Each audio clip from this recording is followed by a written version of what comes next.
Hello and welcome back to Colonise. We're taking a full look at build 2. It's now complete. It is up on itch.io. You can download it off the website if you have a key, or you can update it via the itch.io client if you have that, which is much quicker by the way. It will only just download the files you need, which have been changed. Build 2 was called Work. So we're now starting to name our builds based on kind of rough idea of what the build is hoping to achieve in terms of content and systems in the background. So we're looking at trying to add working populations, activatable buildings, living populations, that kind of thing. The front screen has changed a bit. We've got some new paths and a new structure here on the scene, and we've also rearranged the top buttons up to this corner, including a new build note screen. So these are the same build notes that you would see on the itch.io website, but if you want to see them in game, you can do that here, and you can see all the things that we've added, we've changed, we've fixed, and maybe removed in future. So let's start a game. So first things you're going to notice is we've still got the same scene. We've changed some of the text a little bit on the intro panel, just to give an idea of what kind of new stuff there is here. And we've moved this building slightly. Two reasons. One reason because it was pretty much directly underneath the button before. And two, all of the buildings have gone through an alignment pass, so they now no longer overlap each other. So, the game kind of starts off similar as before. So let's go to hydroponics, and let's build a Moxie, and we'll build a waiver. And this will illustrate the alignment pass. So Moxie was a big offender in terms of alignment. Now it no longer overlaps in the building. And you're seeing some of our living populations or living colonists. So what we do is when we get enough buildings on the map, we take the number of population we have right now, and then we just kind of generate a random number, and then we kind of send them moving across the map, and we just have them moving from one building to another building. And it's pretty simple, but it scales with population. So if you've got 100 population, then you might see a lot more colonists moving from A to B. And in theory, it should make the whole place feel a lot more active. So here we're seeing our new alert pop up. So we get information about, it's a lot of stuff that was originally in build 1 that was just debug logs, which I saw on my editor, but you guys never saw when you played it. So it's just information that we feel that the player should know that's just kind of happening in the background. So in this case, for the supply drop and the pop drop, they've been informed of how much food and resources they just got and how long they have to wait until another pop drop can be clicked. In terms of information, the player doesn't know too much about their own colony. You know, they can see general food amounts and they can see the next tick. But we've added a new structure in the living spaces panel for now called the colony hall, which does a number of things. It will unlock the advanced colony UI, and we see the colony panel unlocked here. And this is the first showing of colony progress being tracked. So we now track your progress throughout a playthrough. And in this case, it's just checking whether we've built a colony hall. When you've built a colony hall, we unlock the colony information UI, which is this. So this is the colony overview with a colony name. In future, you'll be able to rename your colony and name it at the start. We have the stockpiles, and then we have home interest, which is something I talked about a lot in build 1, but was never visually shown to the player. We have a resources panel, which shows you the current stockpiles and what to expect on the next tick. The next tick is color coded, so if it's green, that means your stockpile is going up. If it's red, your stockpile will be going down. So it's just a quick visual look and say, okay, I need more air or more water. If you look here, we have the home interest panel, which is new. So home interest was all happening in the background before, but it's never been visualized. Home interest is split into 3 categories: science, tourism, and exports. And then we have a total home interest here. So total home interest is not science plus tourism plus exports. I think the exact math is science divided by 10 plus tourism divided by 5 plus exports divided by 10. And then that gives you, it rounds the number up or down based on how close it is. And then of course home interest affects the next colonist drop and the next supply drop. So you can see these two values here just to give you an idea of how much or how well your home interest is doing. And then we get information about our colonists. So, as I stated before, build 2 is called work, and working population or colonists is the thing we're kind of trying to build in the background. So here we have information about working and unemployed colonists. So we have 3 working, 3 unemployed, and we have 6 total, and we get information about our next drop here as well. So we close this. So certain buildings require population or colonists to be active. For example, a change we've made here is you no longer mouse over a building to show the UI. You click it and then you get the advanced information.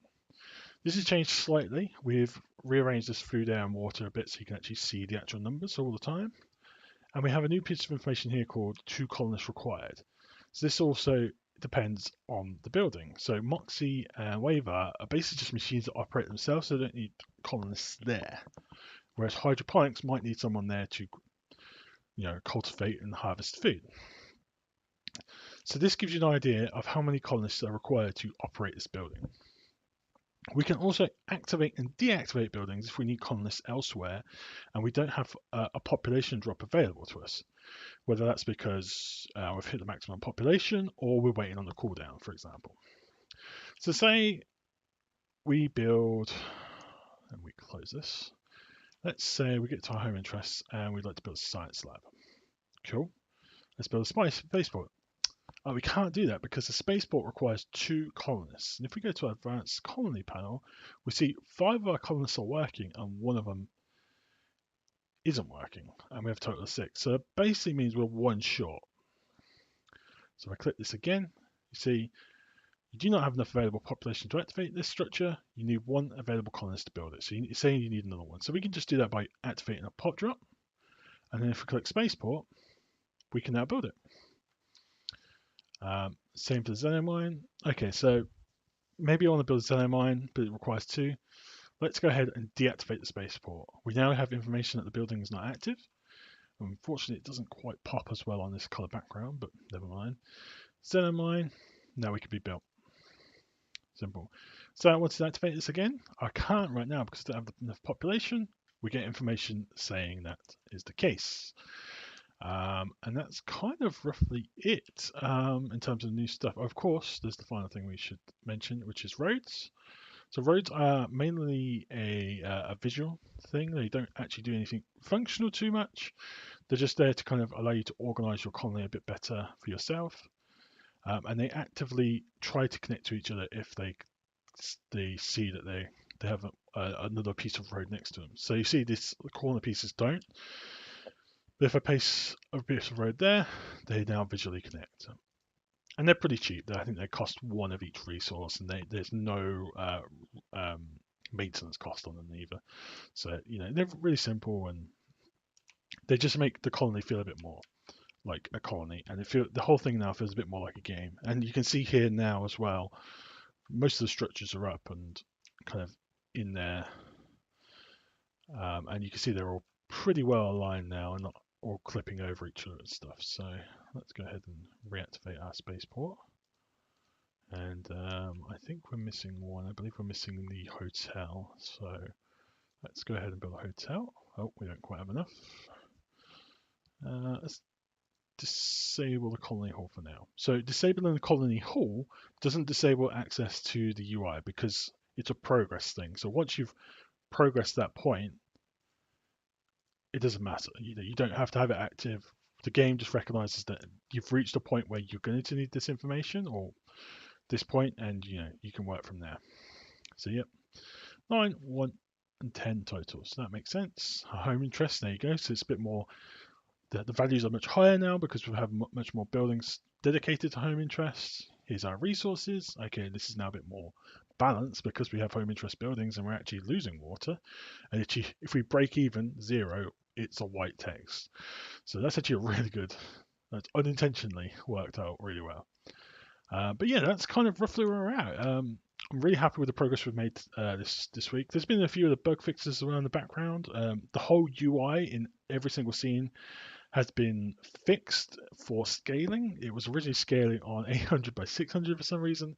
Now it scales up to 1080p correctly. It should work for 4K, but we don't have a 4K display to test it. So if you have a 4K display and you find that the UI isn't scaling correctly, like you're seeing here, let me know, send me screenshots, and we'll see what we can do about fixing it in the future. We fixed a lot of save bugs. Saving has been quite the interesting thing. The camera now can zoom in a lot closer to structures than they could before, and you can move backwards and forwards much more than you could before as well. So you can actually kind of reach these kind of edges here. I'm trying to think, is there any other fixes we did? There was one bug that we had that was in the original build, which was we used to check population amounts on like a living dome or a structure that didn't require it was doing a population check when it didn't need to. So that's now been fixed, and you can see you can build these no problem. And I think that's it. We should just test. Oh yeah, the last feature we added was save and continue. So you can see now here, info game has been saved.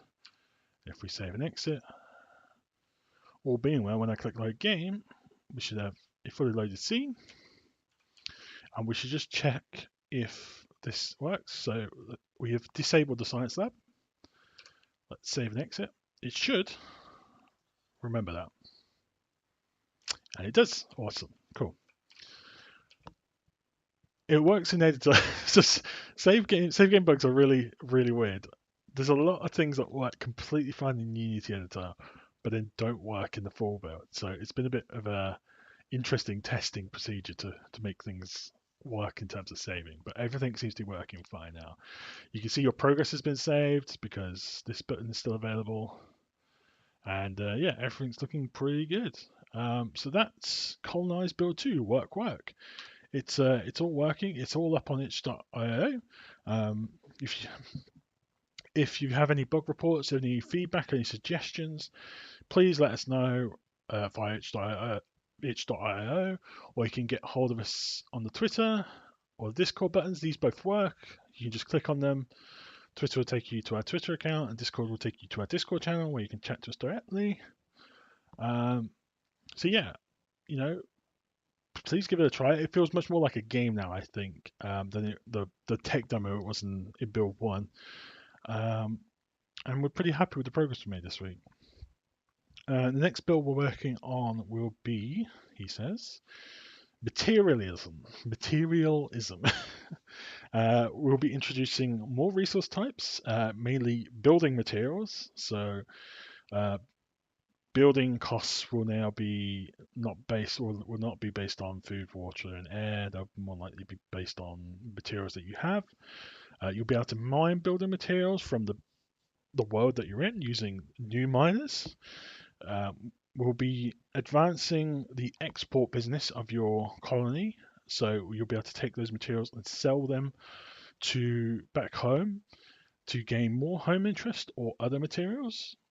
We're looking to add upgradable buildings, so that will be the Xeno miner we'll be trying to upgrade into other structures, and we will hopefully be adding energy to the game, so adding energy and generating electricity, powering buildings, and kind of that kind of thing, just to kind of go it on. There's a lot of stuff that we're planning for that one, but I think it should be interesting. That one should feel quite content heavy in terms of stuff. So yeah, I'm expecting quite a few new buildings and a new kind of workflows for you in your colony. So yeah, that's Colonise Build 2. Colonise Build 3, I don't know how long it's going to take. It will be done when it's done. There will be a first look video probably about halfway through when we've got a few of the features done. So be sure to check the itch.io page for that. And I think that's it. Yep, looking at my notes, we're good. So yeah, thank you for your time and thank you for checking out Colonise. Please feel free to check it out for yourself. If you do not have a key, please let me know and I'll be sure to try and get you one sorted via itch.io. It shouldn't take too long. It takes about 2 seconds normally. So yeah, thank you for joining us and we'll catch you next time.